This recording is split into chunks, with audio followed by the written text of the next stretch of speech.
उत्तराखंड में शुरू हुई वित्त वर्ष के बजट की तैयारी। पिछले बजट के खर्च पर वित्त विभाग ने नजर डाली। बजट खर्च करने में फिसड्डी निकले भारी भरकम विभाग। विभागों के परफॉर्मेंस की वित्त विभाग कर रहा जांच। किसी भी राज्य के विकास का पैरामीटर उससे प्रदेश के इंफ्रास्ट्रक्चर डेवलपमेंट में किए जाने वाले एक्सपेंडिचर बजट खर्च से आंका जाता है। यही वजह है कि राज्य भारी भरकम बजट को तैयार कर उसे खर्च करने पर जोर देता है।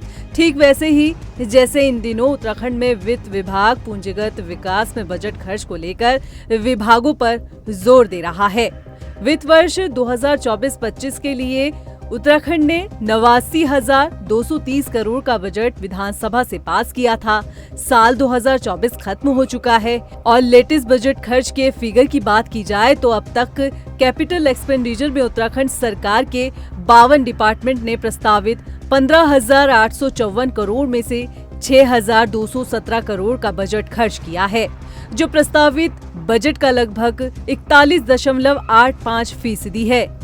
ये फिगर 1 अप्रैल 2024 से 7 जनवरी 2025 तक का बताया जा रहा है। प्रदेश में ऐसे विभाग जिनका बजट 500 करोड़ से ज्यादा है, वो कौन से हैं? आइए आपको बताते हैं। ग्रामीण विकास विभाग प्रस्तावित बजट 1,632 करोड़। लोक निर्माण विभाग प्रस्तावित बजट 1,440 करोड़। सिंचाई विभाग प्रस्तावित बजट 1,380 करोड़। ऊर्जा विभाग प्रस्तावित बजट 1,281 करोड़। शहरी विकास प्रस्तावित बजट 774 करोड़। खाद्य आपूर्ति विभाग प्रस्तावित बजट 613 करोड़। आपदा प्रबंधन विभाग प्रस्तावित बजट 586 करोड़। पेयजल विभाग प्रस्तावित बजट 572 करोड़। अब इन विभागों के बजट खर्च की दर भी जान लीजिए। लोक निर्माण विभाग ने 62.84% बजट खर्च किया। खाद्य एवं नागरिक आपूर्ति विभाग ने 98.51% बजट खर्च किया। शहरी विकास विभाग ने 64.48% बजट खर्च किया। कृषि विभाग ने अपना प्रस्तावित बजट का 64.12% खर्च किया। खेल विभाग का बजट हालांकि 100 करोड़ का था, लेकिन उसने इसमें से 92.40 बजट खर्च किया। राज्य में बजट खर्च में फिसड्डी विभाग कौन से हैं, ये भी देखिए। आपदा प्रबंधन विभाग ने 586 करोड़ के प्रस्तावित बजट में से सिर्फ 29% खर्च किया है। पर्यटन विभाग ने 259 करोड़ के प्रस्तावित बजट में से 30% खर्च किया है। वन विभाग ने 129 करोड़ के प्रस्तावित बजट में से 30% खर्च किया है। पावर सेक्टर में 1,281 प्रस्तावित बजट में से 40% खर्च हुआ है। समाज कल्याण विभाग ने 1,058 करोड़ के बजट में से सिर्फ 8.26% खर्च किया है। जबकि हमारे आरडी जहाँ से मुख्यतः हमारे भारत सरकार से सेंट्रल स्पॉन्सर स्कीम आती है, दूसरा आईसीडीएस है, वहाँ से भी भारत सरकार की स्कीम आती है। आईसीडीएस वो डिपार्टमेंट हुआ जो महिला सशक्तिकरण वाला है, वहाँ पर हम लोगों को और इम्प्रूवमेंट की आवश्यकता लगती है।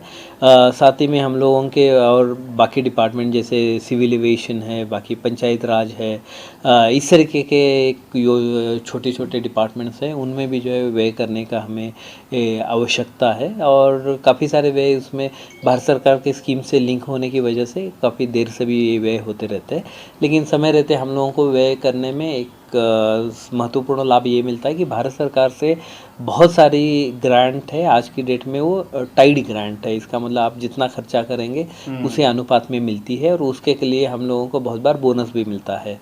तो वो लेने का हमेशा प्रयास किया जाता है, और इसके लिए वित्त विभाग का उसकी कंटिन्यूस मॉनिटरिंग करता है, तो उसकी आवश्यकता होती है। दूसरा, फिर वर्ष के अंत में एकदम से एक्सपेंडिचर रश होता है, उससे फिर ट्रेजरी की मैनेजमेंट में बड़ी ज़्यादा समस्याएं उत्पन्न होती है, तो उसको भी रोकने का पूरा प्रयास किया जाता है। उधर वित्त मंत्री प्रेमचंद अग्रवाल ने विभागों को अल्टीमेटम दिया है। लगातार हम लोग मॉनिटरिंग करते रहते हैं, और जिन विभागों का खर्चा कम हुआ है उनको हम लगातार बोलते भी रहते हैं। चाहे हमारे अधिकारीगणों, बीच बीच में मैंने भी बैठ के ली है, समीक्षा की है, और ये बात ठीक है कि कुछ विभाग बहुत अच्छा काम कर रहे हैं, लेकिन ये बात भी ठीक है कुछ विभाग अभी भी उसमें जो अपेक्षाकृत बजट खर्च नहीं कर पाए हैं। तो उसमें हमने एक बात और भी कही है, जो विभाग इस प्रकार के होंगे तो आने वाले बजट में उनको उस प्रकार से फिर कंसिडर भी किया जाएगा। यानी यदि वो खर्चा कम कर पा रहे हैं तो फिर अगले बजट में उनको कटौती होगी, यानी उनको जो वो चाहेंगे, जिस प्रकार से उनकी अपेक्षाएं हैं बजट के लिए, तो फिर उस पर हम लोग भी विचार करते हैं। ये बार पिछली बार भी मैंने किया था और इस बार भी हम उसी प्रकार से काम करेंगे। विभागों के बजट खर्च की इस दर को भाजपा विधायक विनोद चमोली भी अच्छा नहीं मान रहे हैं। उन्होंने विभागों को नसीहत देते हुए कहा है कि मार्च तक का समय है, विभाग कार्य प्रणाली में बदलाव करें ताकि धरातल पर बजट खर्च की तस्वीर नजर आए। देखिए, बजट समय पर खर्च होना चाहिए, क्योंकि बजट समय पर खर्च नहीं होगा तो काम धरातल पर नहीं आ पाएंगे, बहुत स्पष्ट है। और बाद में अगर बजट खपाने के नाते फिर तमाम भ्रष्टाचार और तमाम खामियां उसमें रह जाती हैं। तो मेरा ये कहना है, अभी समय है, 3 महीने हैं, जिन विभागों को बजट आवंटित है वो समय से अपना काम करें और ताकि समय से काम पूरे किया जा सके, बजट का सदुपयोग हो सके। हर साल करोड़ों का बजट तो पास किया जाता है, लेकिन सही समय पर उस बजट को धरातल पर ना उतारने का खामियाजा जनता को भुगतना पड़ता है। देहरादून से मनीष डंगवाल के साथ ब्यूरो रिपोर्ट।